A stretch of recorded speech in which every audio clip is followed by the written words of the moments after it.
Hablamos hoy de la dispepsia, un mal que constituye una agrupación de síntomas muy comunes en las enfermedades del aparato digestivo, pero que pueden suponer un grave problema para el día a día del paciente.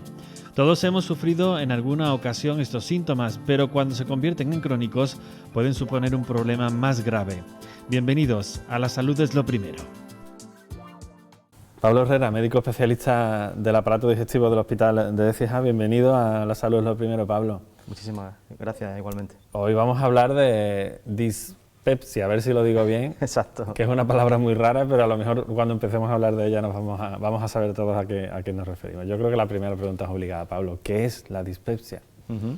Pues bien, hablaremos, como bien dices, de la dispepsia y dentro de este problema haremos también un hueco para hablar sobre el Helicobacter pylori, que forma parte del espectro de problemáticas relacionadas con la misma y con otros problemas que, como veremos, son bastante frecuentes y está un poco en la calle, aunque pueda parecer lo contrario, ¿no?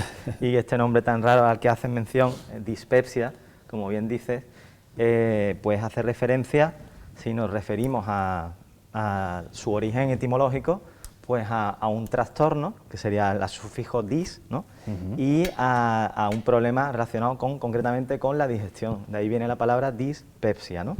Ese, digamos, que sería el origen de la palabra, aunque realmente nosotros nos referimos a ella, a pesar de que hay varias definiciones, ¿no? Pero en general sí que suele coincidir varios conceptos referentes a su definición, ¿no?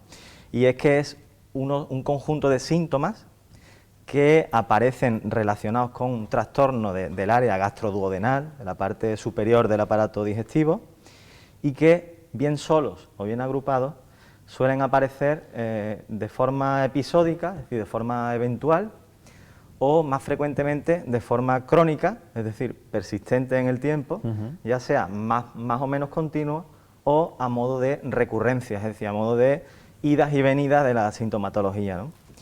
Digamos que eso sería un poco lo genérico de la definición, que por supuesto incluye a los síntomas a los que hemos hecho referencia al principio, ¿no?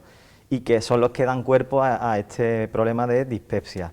Sería básicamente el dolor en sus diferentes intensidades o el ardor que se localiza en la zona, llamamos nosotros epigástrica, es decir, en la zona superior central, la zona central más superior del abdomen, sería el sitio de localización de este ardor, de esta sensación de fuego, de quemazón, podríamos llamarla también, para que nos entiendan mejor, y de dolor en sus diferentes intensidades, como hemos dicho antes. Pero también forman parte del complejo de la dispepsia lo que nosotros llamamos pesadez postprandial, que viene a ser sentirse muy lleno después de las comidas, y por último también define este grupo sintomático la saciedad precoz. ¿Qué es saciedad precoz? Pues entendemos saciedad precoz de manera técnica cuando comemos y no somos capaces de acabar una ración estándar, una comida de cantidad estándar, normal, en condiciones normales.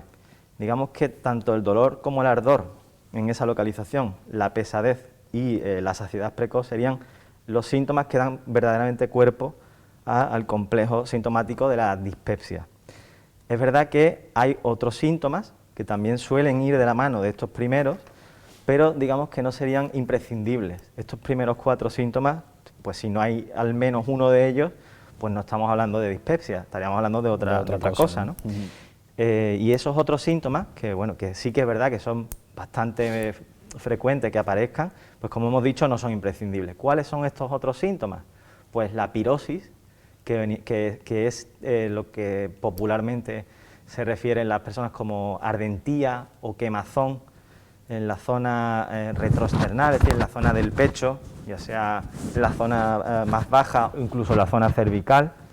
No es un síntoma de dispepsia, pero suele acompañar en muchas ocasiones.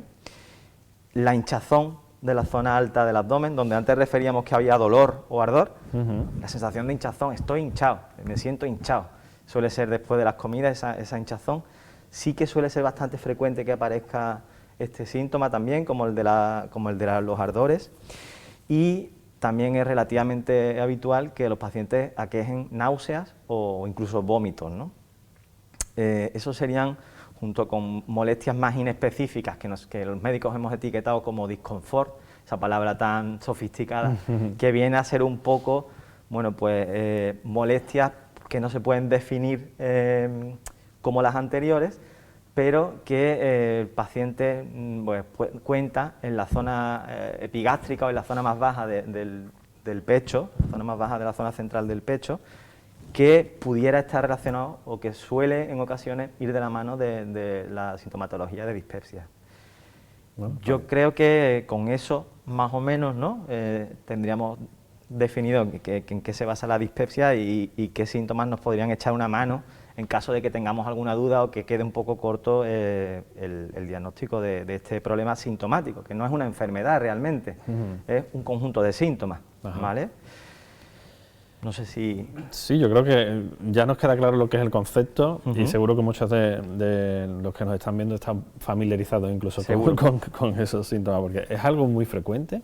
¿Cómo se da a nivel poblacional? Es realmente frecuente, no obstante, depende de las series de estudios en los que se basen, digamos, las publicaciones, pero hasta en un 45% de la población, estamos hablando prácticamente casi la mitad, ¿no? Uno de cada dos personas. En algún momento de su vida ha tenido o tendrá dispepsia. Estamos hablando de un problema absolutamente relevante y prevalente que muchas veces, pues, por ser síntomas de menor intensidad, pues no se le echa cuenta o realmente hay personas, cada uno vive, digamos, las molestias a su manera, ¿no? Entonces, con esto quiero decir que probablemente muchas personas tengan síntomas de este tipo y ni siquiera le hayan echado cuenta o sepan que se trata de esto, ¿no? Porque si realmente no hay una intensidad y una asiduidad de los síntomas significativa, pues tampoco esto reviste mayor importancia, ¿no?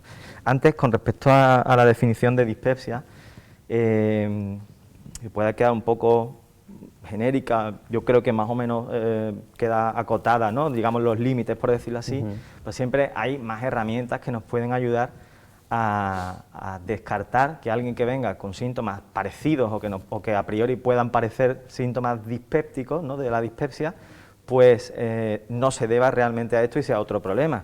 Y esos son síntomas también, son situaciones que son fácilmente reconocibles por el propio paciente y que los médicos, si los pacientes no lo cuentan, debemos insistir para preguntar. Muchas veces el paciente en la consulta cuenta algo que le preocupa mucho, que no es relevante, no me ayuda a mí a tomar una decisión para poder ayudar al paciente, y otras veces cosas realmente útiles, por decirlo así, pues se quedan en el bolsillo porque, bueno, esto no, puedes pensar, oye, esto no se le da tiene importancia, ¿no? No tiene importancia, ¿no? Y esas, pues sería, por ejemplo, las molestias cuando hemos dicho que era en la zona superior central. Si las molestias aparecen en los laterales de la zona superior del abdomen, eso debe hacernos pensar que probablemente no estemos ante síntomas dispépticos y tengamos que enfocar el problema por otro lado. El hecho de que los síntomas mejoren al expulsar gases o al defecar también es un dato que va en contra de que realmente sea dispepsia lo que aqueja el paciente. Decíamos al principio que son síntomas que derivan de un trastorno relacionado con la zona superior del aparato digestivo. Aparato digestivo, la zona superior, aparte del esófago, básicamente es el estómago y el duodeno, que sería la primera porción del intestino delgado, ¿no? Entonces, esto, como vemos, son herramientas, son trucos, son datos que nos ayudan a encasillar mejor al paciente para empezar a trabajar si realmente tiene síntomas de dispepsia o tiene otra cosa, ¿no? Y también, por último, por su frecuencia, yo creo que es interesante que los pacientes con síntomas que nosotros llamamos típicos de dolor biliar, pues también hay que preguntar, porque si aparece lo que nosotros llamamos clínica de cólico biliar, que es una sintomatología muy específica, es un dolor fundamentalmente en el lado superior también del abdomen, pero preferentemente en el lado superior derecho, aunque a veces también puede aparecer en la zona central, de ahí a que haya que pensar en descartar esta opción. Es un dolor muy intenso, con carácter creciente y que suele aparecer en el entorno posterior más o menos tardío de una comida, generalmente de comidas grasas. Eso es lo que nosotros llamamos el dolor biliar. Entonces, pues aquí tenemos varios trucos, ¿no? Varios atajillos que nos permiten ir puliendo, ir tallando mejor esa imagen, ¿no?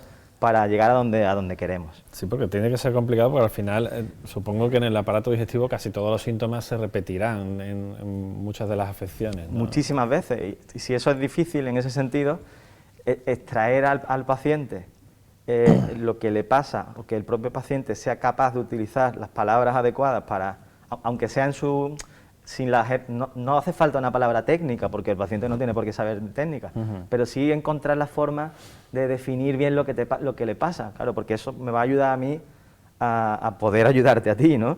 Entonces, claro, es una cosa bidireccional, ¿no? Buscar realmente qué es lo que te pasa y buscar qué cosas has observado que pueden estar relacionadas, y yo, pues pensar que no tienes por qué estar en esas cosas y hacerte preguntas dirigidas para ir descartando, ¿no? Todo eso es un proceso lógico prácticamente de segundos o de minutos, ¿no? Sí, sí. Me preguntabas antes también lo importante que es este problema, ¿no?, de salud, esta dispepsia, y te hacía mención al impacto en cuanto a términos de aparición, ¿no? Que hemos dicho que casi la mitad de personas van a tener dispepsia en algún momento de su vida. Esto es una barbaridad, ¿no?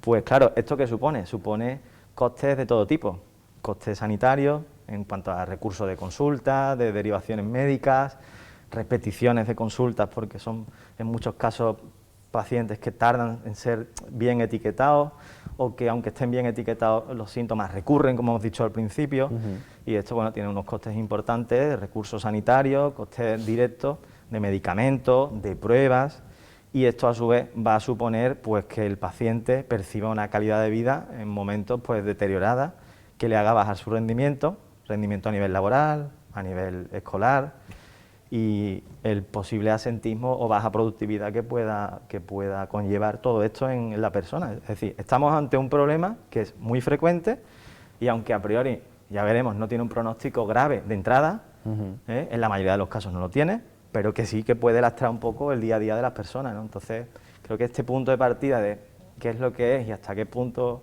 impacta en nuestra calidad de vida es importante tenerlo un poco de referencia, ¿no? ¿Se dan todas las edades por igual, Pablo, o hay digamos un rango de edad en el que se repite más esta sintomatología? Realmente no hay un grupo de población que sea más dispéptico que otros por defecto, pero puede aparecer en cualquier etapa de la vida, ¿no?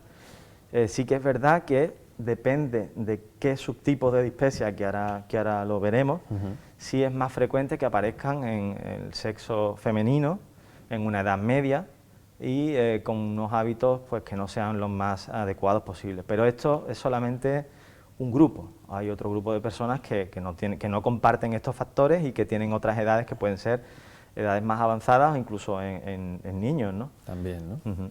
Vamos a ver si te parece esa clasificación, porque supongo que es importante también para los profesionales poder clasificar los diferentes tipos para poder, como tú bien decías, ir comandando al paciente, ¿no?, a lo largo del proceso. Pues sí, en este caso es una clasificación bastante intuitiva, muy sencilla, pero que a su vez nos ayuda a poder seguir avanzando en ese proceso diagnóstico, ¿no? En esencia, la dispepsia, hablamos de dispepsia investigada o dispepsia no investigada. A priori podría parecer muy sencillo, ¿no? En una hago investigaciones, en la otra no hago investigaciones, o hago estudios, en la otra no hago estudios. En general o en esencia sí es así, ¿vale? Pero nosotros, si bien para estudiar a este tipo de pacientes recurrimos a pruebas generales como análisis de sangre, ecografía o pruebas de intolerancia, y cuando hablamos de investigación y de dispepsia investigada o no, en términos de clasificación de los pacientes, nos estamos refiriendo a la endoscopia. La endoscopia en esta patología juega un papel, digamos, central a efectos clasificatorios y a efectos de poder diagnosticar bien a los pacientes.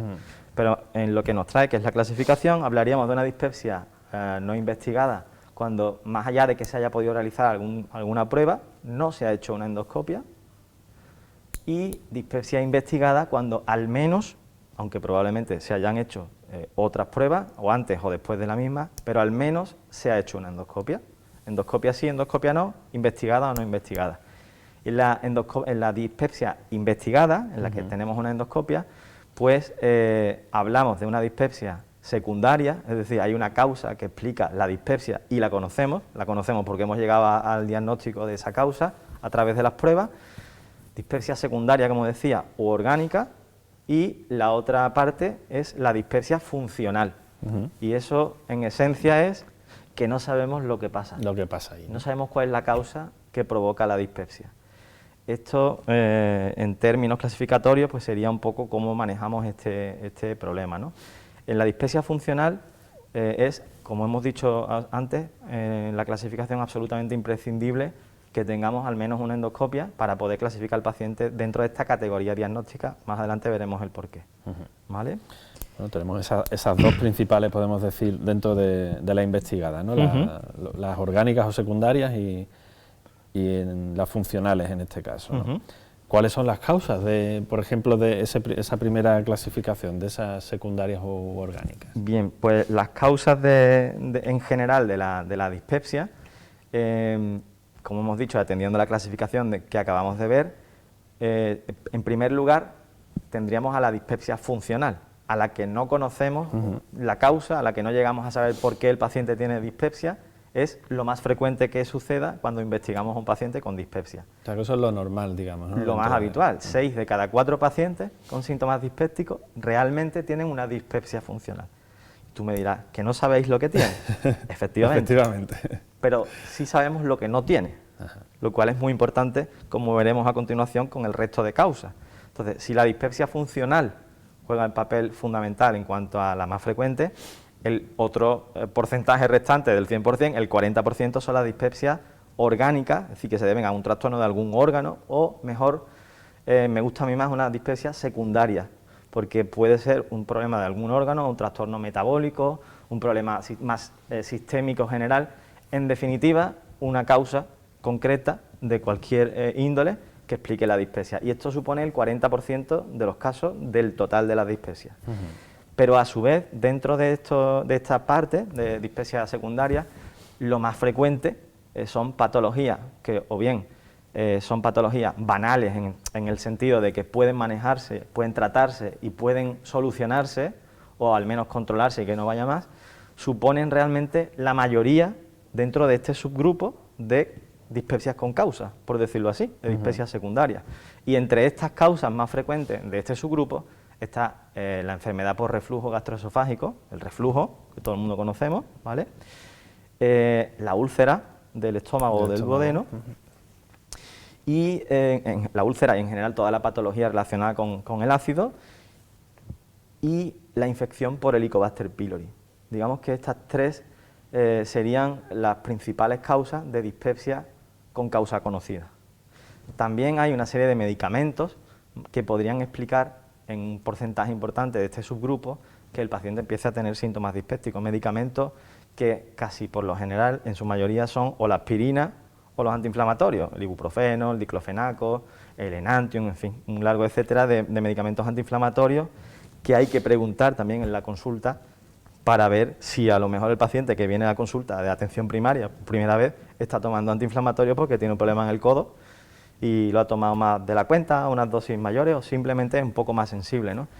Con estas, digamos, 4 cosas estaríamos abarcando, junto con la dispepsia funcional, la inmensa mayoría de causas de un paciente que viene por dispepsia, con lo cual estamos viendo que aunque sea muy prevalente, aunque impacte mucho la calidad de vida, como hemos dicho al principio, pues podemos estar relativamente tranquilos de que no hay nada grave, ¿no? Ahí detrás, ¿no? A priori no hay nada grave o no hay nada que no pueda tener cierta solución. Eso de entrada, yo creo que esto tranquiliza un poco. Claro, claro.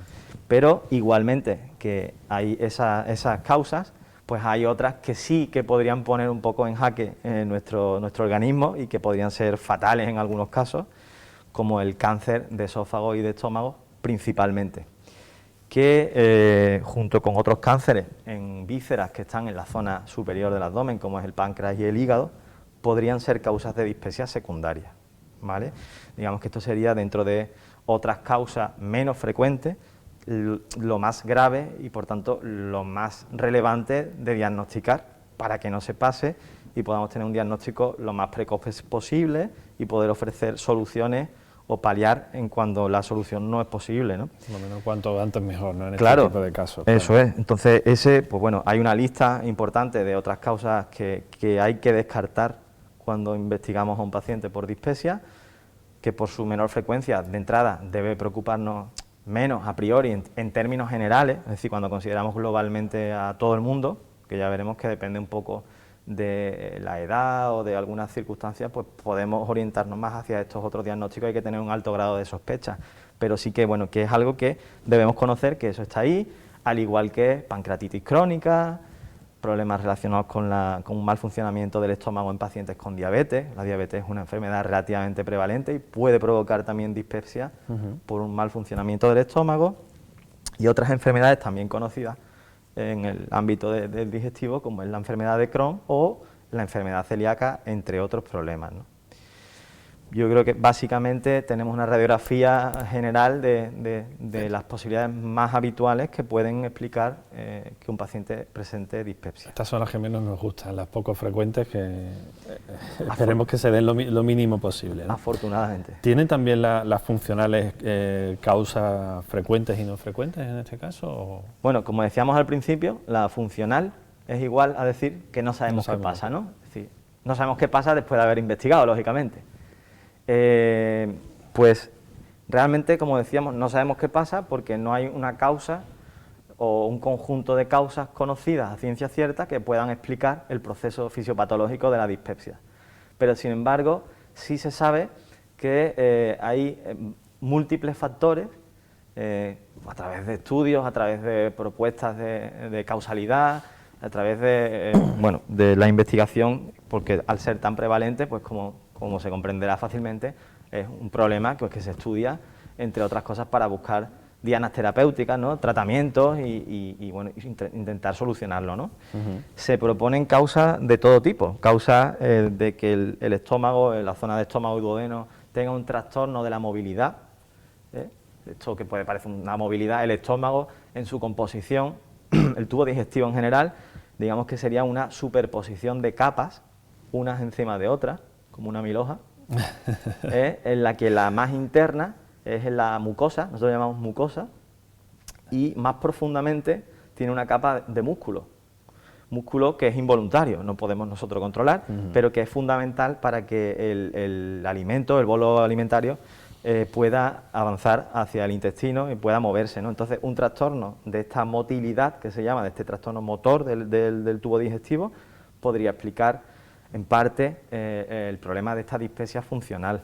También trastornos sensitivos, es decir, un umbral del dolor más bajo o problemas relacionados con la percepción de los estímulos podrían explicar por qué a algunos pacientes les duele el estómago a pesar de que se hagan investigaciones y no conozcamos la causa, ¿no? Nada, ¿no? También se proponen trastornos de la permeabilidad de la pared del intestino, es decir, pues las paredes del tubo digestivo son una barrera del medio externo, que aunque esté dentro de nosotros, pero no ha pasado, digamos, la barrera mucosa y por tanto no está en el medio interno, pues a veces se proponen también trastornos de esa permeabilidad que permiten pasar microorganismos o sustancias que puedan estar detrás de poner en marcha este problema de la dispepsia funcional. Igualmente, una inflamación de bajo grado, una microinflamación que no es visible con las pruebas, pero que sí que está presente y que pueda poner en marcha también mecanismos que hagan que aparezca la dispepsia funcional, así como otros factores genéticos de predisposición o incluso alteraciones de la flora intestinal. También pues la composición y la distribución pues podría también interferir en todo esto. Y por último, y no menos importante, de hecho sería uno de los factores más significativos de todo esto, es lo que llamamos la disregulación cerebro-intestinal, que, bueno, el tubo digestivo se dice que es el segundo cerebro, es donde más neuronas hay después del propio sistema nervioso central, ¿no? Pues hay una conexión directa, muy estrecha y muy importante, que hace que, bueno, pues lo que pasa a nivel consciente o subconsciente, a nivel nervioso, pues puede tener una traducción a nivel del tubo digestivo. Todo el mundo ha tenido sus exámenes y su... Ese nervio, ¿no? Ese nervio previo.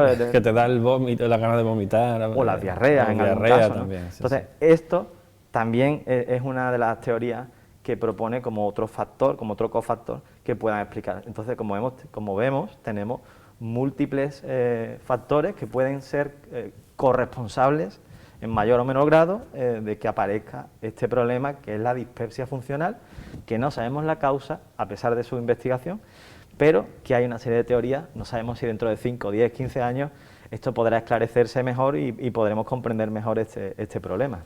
Se me antoja dificilísimo de diagnosticar este tipo de dispepsia, ¿no, y Pablo? Esto que te acabo de decir es un poco más a nivel teórico, es decir, no se puede medir la permeabilidad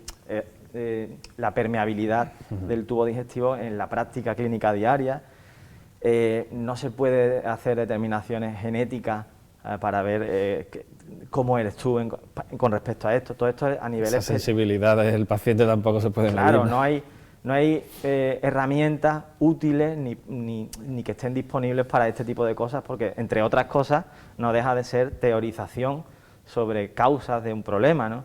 Entonces, realmente, bueno, a la hora de explicar por qué pasan estas cosas, yo creo que es interesante, ¿no? Porque además hemos visto que es muy prevalente, hay muchos pacientes que consultan recurrentemente por dispepsia al médico de cabecera. Es una de las causas más frecuentes de consulta y, desde luego, es de las más frecuentes en la consulta de digestivo. Y hay muchos pacientes que estarán viendo el programa y bueno, y que pues usted dice que que no tengo nada, pero que a mí me duele el estómago. Que es que a mí me duele el estómago. ¿Cómo? El que lo sabe soy yo que lo padezco, claro, que yo tengo ardores. ¿Cómo me explica usted eso? Entonces, claro, oye, pues hay una amalgama de posibilidades que pueden explicarlo, aunque de momento no tenemos certeza sobre ese aspecto. ¿Qué se hace con un paciente que llega a esa atención primaria o ya a la consulta de especialista con un problema de este tipo? Pues, a ver, a priori habría que ver la evolución que tiene estos síntomas, cuando han aparecido, qué curso tienen durante el tiempo que están presentes y otra serie de aspectos que digamos que es el primer contacto con el paciente. Me gustaría reseñar un aspecto y por terminar de hablar de la dispepsia funcional en cuanto a qué significa, pues, y a la, digamos, constante investigación, tanto a nivel experimental, básico, como a nivel práctico, que hay sobre esta entidad, y es que está sujeta a clasificaciones casi permanentes con intención pues de ayudar a manejar mejor el problema. Y ya en la última clasificación se hacía mención a que, bueno, esto ya se viene haciendo de antes, ¿no? Pues se va redefiniendo, se va puliendo un poco para intentar afinar cada vez más, ¿no? El problema que tiene cuanto más afines y más acotes es que puedes dejarte casos menos típicos fuera, pero sí que es verdad que ayudan a encasillar mejor a los pacientes, ¿no? Entonces, dentro de la dispepsia funcional, en general, como veíamos al principio de los 4 síntomas típicos de la dispepsia, podemos clasificar a los pacientes que tienen lo que se llama el síndrome del dolor epigástrico y los pacientes que tienen el síndrome del distrés postprandial. Estos nombrados están así. Vamos a ver qué significa. Exacto. El síndrome de dolor epigástrico pues no es ni más ni menos que dentro de los pacientes con dispepsia, en este caso dispepsia funcional, los que tienen preferentemente ardor o dolor en la zona del estómago, en la zona más alta, central del abdomen. Tiene que estar al menos una de las dos cosas, o el dolor o el ardor. Y además tiene que impactar en tu calidad de vida. Es decir, no es un ardor que uno tenga porque se ha hartado de comer, que eso pues es normal, ¿no? Es decir, tiene que ser, como decíamos al principio, con raciones normales y tiene que tener una cronicidad para yo poder encasillarte como un paciente con una dispepsia funcional. Es decir, ¿a qué nos referimos con eso? Pues que tiene que estar presente al menos desde los últimos 6 meses, que en los 3 últimos meses sea prácticamente, no haya una semana en la que no hayas tenido como mínimo un día de síntomas y, por tanto, estos sean, digamos, datos que hagan, pues, decir, oye, este hombre efectivamente puede tener una dispepsia funcional, no es una cosa aislada, no es una cosa puntual, sino que debe cumplir todos estos criterios selectivos para poder etiquetar mejor, como he dicho, al paciente. Y también en estas definiciones de la dispepsia funcional es fundamental, como realmente viene un poco a subrayar lo que hemos hablado antes, ¿no? Pero que no puede haber una enfermedad que la explique, de ningún tipo, ni orgánica, ni metabólica, ni de ningún tipo. Y muy importante la interferencia con como decíamos al principio, con las actividades de la vida diaria, que a ti te modifique tu calendario, tu agenda, que dejes de hacer cosas por la aparición de estos síntomas, ¿no? Que aunque no las dejes de hacer, las lleves de muy malas maneras o te suponga un verdadero reto poder hacerlo. Es decir, digamos que con todo esto, pues podríamos llegar a la conclusión de que el paciente que ha venido consultando todo este tiempo, que se ha sometido a investigaciones, efectivamente tiene una dispepsia funcional, más allá de que tenga las pruebas hechas negativas. No sé si bueno, venía un poco a... Sí, completamos esa parte de la dispepsia. Me preguntabas por qué hacemos con un paciente, ¿no? Cuando llega a la consulta, bueno, yo lo he enfocado un poco de forma genérica, es decir, ya sea en la consulta de atención primaria o en la consulta especializada de digestivo, aunque realmente pues el manejo es diferente en cuanto a que cada uno tenemos un ámbito de actuación, pero sí que hay cuestiones comunes que hay que hacer, ¿no? Y aquí he dejado, bueno, querido resumir un poco qué cosas no se deben pasar, ¿no? Con cierta lógica, desde que llega el paciente, se sienta enfrente nuestra y me cuenta que le duele el estómago, como hemos dicho antes, o que tiene pesadez después de las comidas, o que no es capaz de acabar un plato normal y que además le pasa con cierta frecuencia. ¿Qué hacemos con este paciente? Bueno, como siempre y en el resto de problemas, la historia clínica del paciente es fundamental. Yo tengo que saber en quién se están sucediendo esos síntomas, cuál es la patología que el paciente tiene, las enfermedades crónicas que están diagnosticadas, si es que las tiene, las intervenciones quirúrgicas, si tiene antecedentes familiares con patología del área gastroduodenal que me puedan a mí ayudar a interpretar o a saber que este paciente tiene un riesgo superior. Todo eso, digamos que sería como el punto de partida. Y luego hay que hacer preguntas también, digamos, actuales del paciente, es decir, qué hábitos tiene este paciente, cómo come, cómo descansa, qué grado de estrés, si fuma, si ingiere alcohol más o menos habitualmente, o aunque no lo haga habitual, lo hace en fines de semana, pero compensa lo del resto de la semana. Lo de toda la semana, sí. Y cuáles son los medicamentos que tiene que utilizar, o bien diariamente porque tenga alguna enfermedad que lo requiera, o bien esporádicamente porque tenga, no sé, dolores de cabeza habituales, dolores menstruales o lo que sea. Como hemos dicho y como vimos al principio, dentro de las causas de dispepsia, aquí ya podemos ir encontrando puntos clave para poder saber qué le pasa al paciente que viene con estos síntomas. Una vez que sabemos, como decimos, todo esto que es, digamos, lo anterior, ¿no? o sobre quién suceden estos síntomas, nos centramos en ver eso que me ha contado el paciente, hasta qué punto, como veíamos al principio, es una dispepsia o puede ser otra cosa. Entonces hay que ver cuánto tiempo lleva con los síntomas, desde que empezó, qué presencia han tenido en el día a día, qué cosas ha dejado de hacer o le ha supuesto, como hablábamos antes, la presencia de estos síntomas. Igualmente, si hay síntomas de alarma.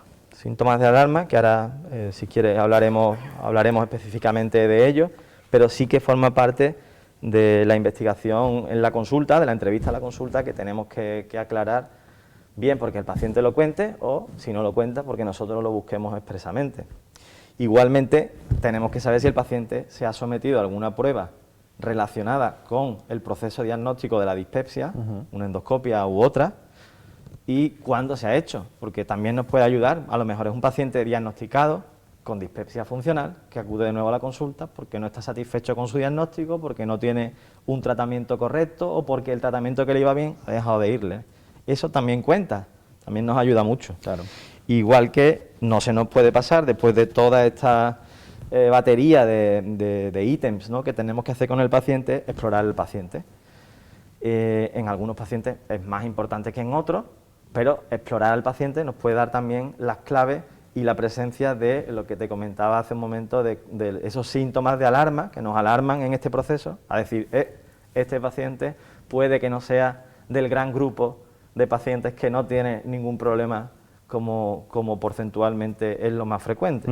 ¿Cuáles serían esos síntomas de alarma? Sí, pues además yo creo que todas las preguntas de la gente que nos está viendo irán en esa sintonía, ¿no? ¿Cuándo me tengo que empezar a preocupar? Exacto. Por Yo este creo que tipo es una pregunta razonable, ¿no? Para el paciente y para el médico. Pues muchos de estos síntomas de alarma, si no la mayoría, en teoría, yo al menos así lo entiendo, pero si no me corrige o me dice, oye, pues no es así, deberían ser síntomas que, como su nombre indica, alarmaran al paciente y tampoco tuviera que hacer un proceso intelectual muy importante para contarlo, ¿no? Porque una pérdida de peso no voluntaria es algo que habitualmente llama la atención. O no, yo también he tenido pacientes que han perdido 8 o 10 kilos y no me han contado eso. No se han dado cuenta, a lo mejor, ¿no? O sea, no es que no le han dado importancia. Exacto, pero es algo llamativo, ¿no? La pérdida de peso.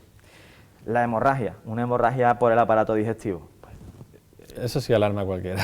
Vomitar sangre o vomitar lo que nosotros llamamos los pozos de café, porque parecen los pozos del café, que es otra forma de expulsar sangre por el aparato digestivo, porque se ha digerido parcialmente la sangre. O tener melenas, que las melenas son sangre que ha pasado por el intestino, sangre que ha surgido en un problema del estómago o el duodeno fundamentalmente y que ha pasado por el tubo digestivo, se ha digerido y ha salido como si fuera alquitrán. Alquitrán. Eso es realmente lo que nosotros nos referimos como melena. En las defecaciones te refieres. En la defecación tenemos alquitrán, tenemos melenas que se llaman, ¿no? Pues tanto las melenas como los vómitos con sangre, ya sea una sangre pura y dura, que eso es muy fácil, ¿no? O sangre como digerida pero expulsada por la boca, que es lo que le llamamos los pozos de café, ¿no? Que también es una forma de sangrar, pues eso son cosas tan llamativas que eso no pasan desapercibido a nadie. Generalmente esto sí que no suele, todo el mundo que presenta alguno de estos busca ayuda por estos síntomas, aunque tenga los otros desde hace mucho tiempo. Claro, ¿vale? Sí, pero aquí es cuando ya salta la alarma. Exacto. Entonces, disfagia u odinofagia, ¿qué es esto? A ver. Disfagia hace referencia a la dificultad que obtenemos al pasar el alimento por el esófago en su camino hacia el estómago. Es decir, como, mastico, trago, pero tengo dificultad para que llegue al estómago, noto como no va bajando como debería o como habitualmente lo hace. Y la otra es la odinofagia, que hace referencia a que molesta al paso del alimento hacia el estómago. Ya tenga dificultad, es decir, ya note yo que baja con dificultad o no, pero molesta. Tengo dolor o tengo quemazón al paso del alimento. Estos son síntomas que no son normales. Bueno, también hay que investigarlo y hay que preguntarlo por si el paciente no los cuenta. Los vómitos. Los vómitos decíamos al principio que son síntomas que suelen acompañar en algunos casos a los pacientes con dispepsia, aunque no son específicos de la dispepsia. Pero si son vómitos recurrentes, vómitos prácticamente a diario, o vómitos como con cualquier alimento que sea un poco más complejo de lo normal o con el líquido, pues un síntoma que uno no se queda impasivo ante él, ¿no? Esto también en un paciente con dispepsia que presenta vómitos de este tipo, obviamente estaríamos ante un síntoma de alarma que nos tendría que poner con las bombillas encendidas, igual que el resto, de que a este tipo de pacientes, sin duda alguna, habrá que hacer una investigación más especial.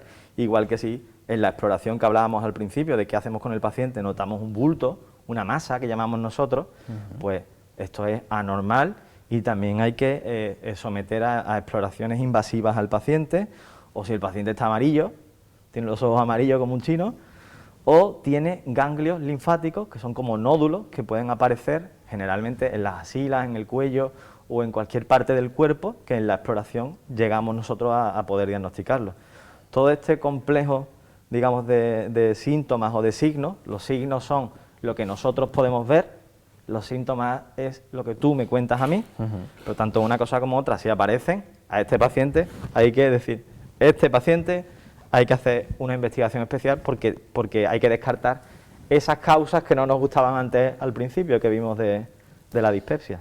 ¿Y qué tipo de pruebas se le hacen a estos pacientes y supongo que a algunos más que no presenten estos síntomas tan graves? Pues, como decíamos al principio, la endoscopia en este tipo de pacientes seleccionados y en otros que tengamos una sospecha de que pueda haber una patología más grave, es la prueba, digamos, de referencia que utilizamos para ir descartando este tipo de problemas más importantes, aunque también nos podemos ayudar de la ecografía, de los análisis si no se han hecho o algunas otras pruebas, ¿vale?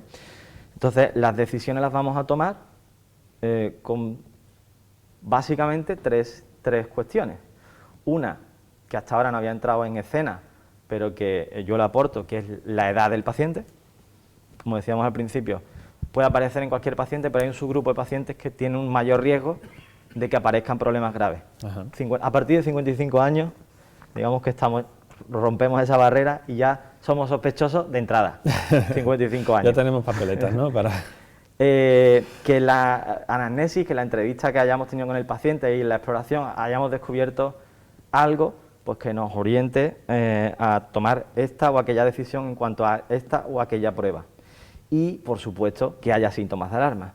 Con esos tres elementos vamos a ser capaces de saber qué tenemos que hacer con el paciente, qué es la siguiente prueba o la siguiente decisión que tenemos que tomar con el paciente, que en caso de que tenga más de 55 años o tenga síntomas de alarma, ya hemos dicho que hay que hacer una endoscopia. Y si no estamos en este supuesto, pues entonces hay que hacer una investigación específica de Helicobacter pylori y en caso de que esté presente, tratarlo.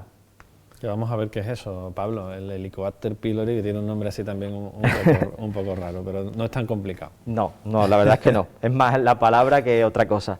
Entonces, básicamente, a los que no hacemos endoscopia porque reúnan ese criterio, vamos a hacer una investigación de esta bacteria, de este microbio, llamado H. pylori, Helicobacter pylori, y al resto de pacientes que vengan con síntomas dispépticos, vamos a, más allá de pedir alguna prueba que haya quedado colgada para que nos ayude a seguir avanzando, vamos a ponerle un tratamiento sintomático, un tratamiento que ayuda a mejorar los síntomas de pesadez, saciedad o dolor o ardor, básicamente. Un poco esto es lo que hacemos con los pacientes. Con los pacientes, ¿no? Y, como te decía antes, y por hablar un poco de esta prueba, que aunque quizá no tenga la crítica o el San Benito de la colonoscopia, pero también gana sus adeptos y detractores.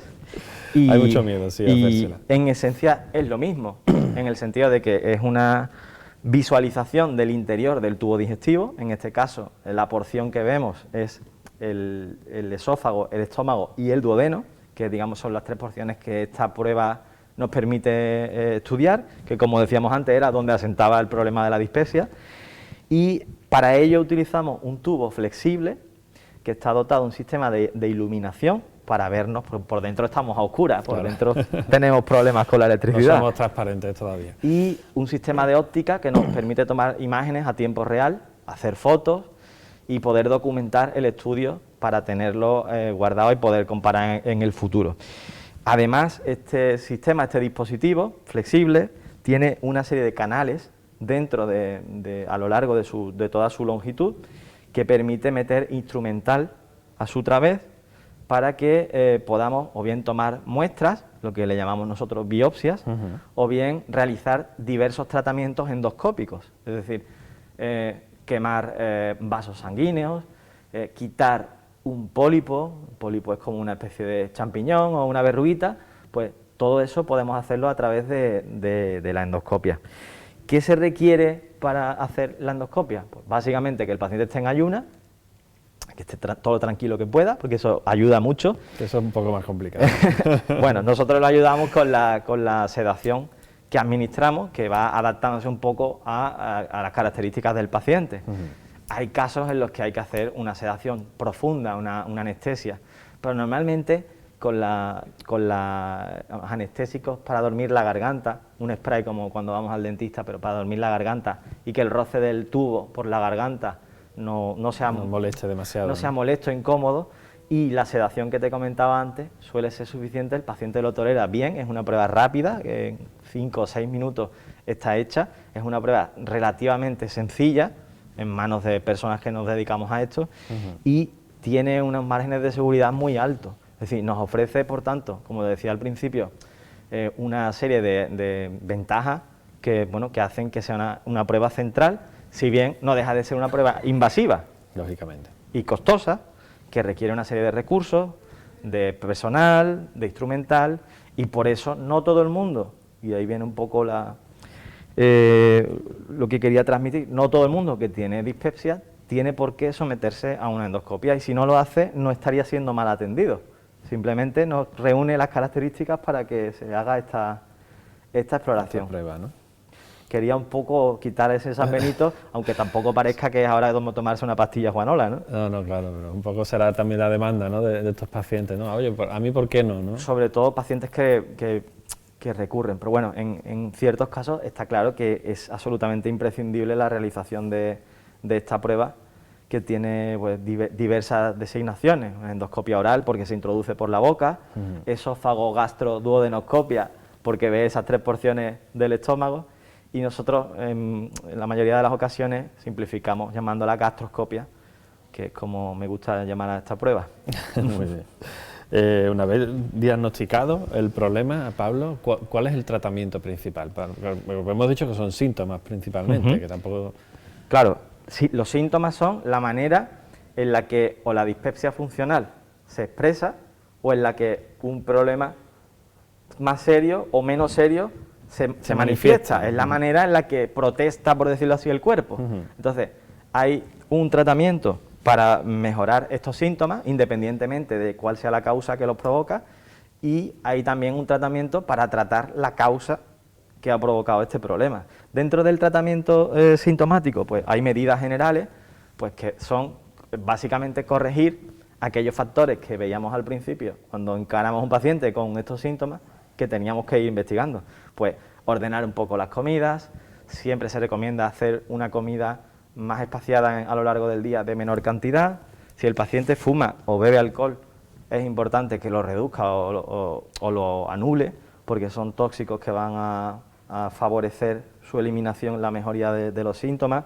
Si el paciente tiene mucho estrés, pues hay que invitarlo a que reduzca el estrés, si eso es posible. Cosa complicada, pero... Y bueno, también ayuda mucho tener periodos ordenados de descanso de calidad, y realizar ejercicio físico. Esto ayuda una barbaridad. Muchas veces, simplemente estas medidas, si no mejoran, ¿no? elimina los síntomas, sí que ayudan mucho a que el tratamiento sea mucho más eficaz.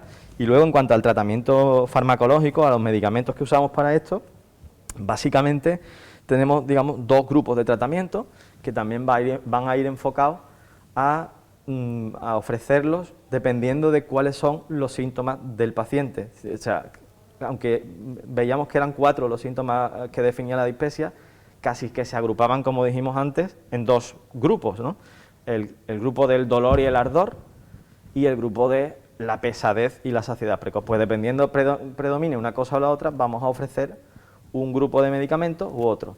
En el caso del dolor o del ardor, ofrecemos antiácidos. Se puede utilizar antiácidos, todo el mundo conoce el Almaz o el Memolán o cualquier antiácido que ayude a que el paciente que tenga ardor en la zona del estómago puntualmente, esto va a ayudar a que desaparezca. Pero en otras ocasiones hay que avanzar, hay que escalar, y se puede utilizar los antihistamínicos del tipo 2, que actualmente el que usamos es la famotidina, que también es eficaz, aunque de todo este grupo de medicamentos, el más eficaz, el que consigue un mayor éxito en el control de los síntomas, es el omeprazol o sus derivados, todos los primos del omeprazol, como yo digo, ¿vale? Todo lo que acabe en prazol es un primo del omeprazol y son de este grupo. Estos medicamentos, en el caso del dolor o el ardor epigástrico, y si lo que predomina es la pesadez y la saciedad, utilizamos los procinéticos. Procinético viene de procinesis, que quiere decir que favorece el movimiento que hablábamos al principio, que es fundamental para que el estómago trabaje y haga su función correctamente. Cuando esto falla, es decir, cuando el paciente aqueja estos otros 2 síntomas, pues hay que utilizar, nosotros usamos fundamentalmente la cinitaprida o la levosulpirida, ¿vale? Con esos nombrazos tan fáciles, ¿verdad? Pero que los pacientes con dispepsia se lo conocen perfectamente, y que se utilizan antes de las comidas, porque lo que hacen es preparar un poco la zona gastroduodenal para recibir el alimento y que tenga una dinámica mejor y el paciente o no tenga síntomas, estos síntomas, o sean menos duraderos o menos intensos. Entonces, bueno, una cosa que yo creo que es bastante interesante con respecto a este tratamiento sintomático es que si consideramos a todos los pacientes con dispepsias no investigadas, hasta en un 70-80% de los casos, o sea, la mayoría, con este tratamiento van a desaparecer los síntomas. Un tratamiento de al menos 4, 6, 8 semanas. A partir del mes casi todos los pacientes van a no tener síntomas. Un tratamiento muy eficaz realmente. Claro. Entonces también nos estaría orientando a que de fondo no tenemos una causa de las importantes en la mayoría de los casos. ¿Problema de este enfoque cuál es? El problema es que generalmente aquellos que tienen una dispepsia funcional, es decir, aquellos que tienen cronicidad de los síntomas, van a necesitar al cabo del tiempo otro nuevo tratamiento. Otra vez tomar este tratamiento. Entonces, bajo este prisma, se preconiza, se propone, y la actitud que hay que tomar, y lo decíamos al principio, en los pacientes con dispepsia no investigada, es buscar el Helicobacter pylori, buscarlo y tratarlo, porque se ha visto que esta es la estrategia más coste eficaz que existe. Es decir, vamos a eliminar en la mayoría de los casos los síntomas dispépticos permanentemente y además vamos a obtener una serie de ventajas que ahora cuando tratemos el Helicobacter pylori veremos adicionales a la mejoría de los síntomas. Pues por tanto... vamos a verlo si te parece, Pablo. Sí. Hemos dicho que era una bacteria, el Helicobacter pylori, que nos afecta también en este tipo de problemas, ¿no? Sí. El Helicobacter pylori es un microbio, una bacteria que infecta específicamente el estómago de el 50% de la población mundial. Estamos otra vez con la mitad de la población. Cuando he visto la estadística que me has pasado, no lo creía. O sea, una de cada 2 personas puede tener la bacteria. A nivel mundial esa es la prevalencia, pero es que a nivel de España también es así. En otros países, en otras zonas, países del norte de Europa y en otras zonas, no hay esta incidencia tan alta y eso también va a condicionar un poco el manejo de este otro problema, pero en España prácticamente 1 de cada 2 personas, casi como la dispepsia, tiene el Helicobacter pylori. De hecho, se relaciona muy directamente. Esta bacteria que se instala en nuestro estómago, en la mucosa, que decíamos antes, en la superficie del estómago, va a tener una capacidad muy característica, una capacidad química de descomponer la urea. Y esto es un dato que puede parecer residual, pero es fundamental a la hora del manejo de estos pacientes, que esa capacidad que tenga la bacteria nos ayude a avanzar en su diagnóstico, ¿no? Es una herramienta muy útil. ¿Cómo se contrae esta infección? También es muy llamativo. Sí, no está absolutamente claro, es decir, no tenemos el grado de incertidumbre de la dispepsia funcional que hablábamos antes, pero no está absolutamente claro. Lo que sí parece es que hay que es una vía fecal oral, es decir, o bien directamente a través de una mala higiene o a través de un contacto con material fecal en laboratorio, en unidades de endoscopia, a priori puede parecer muy impactante, pero bueno, incluso con prácticas de mala higiene, y mala higiene es no lavarse las manos después de, eso es mala higiene. Simplemente con eso. Simplemente porque el papel no es impermeable, pues podríamos estar infectándonos de esta bacteria. Este es el mecanismo propuesto más aceptado y parece que la mayoría de los contagios, la mayoría de este 50% que tenemos en España, sucede en la infancia, entre los niños. Probablemente muy ligado a esto que estamos hablando, a este mecanismo de contagio, ¿no? Pero sí que es así, ¿no? ¿Con qué se asocia este problema de esta infección? Pues principalmente, como no cabe esperar de otra forma, con la dispepsia, que tiene tan alta prevalencia, ¿no? Pero también con gastritis, con úlceras y con el cáncer gástrico, entre otros, ¿vale? Entonces, de ahí a la relevancia que una infección tan frecuente, aunque unitariamente a cada paciente el riesgo de desarrollar un cáncer gástrico que tiene Helicobacter pylori no es muy alto en relación al que no lo tiene, pero sí que, teniendo en cuenta la cantidad de personas que están infectadas, sí que puede suponer un problema importante en este sentido.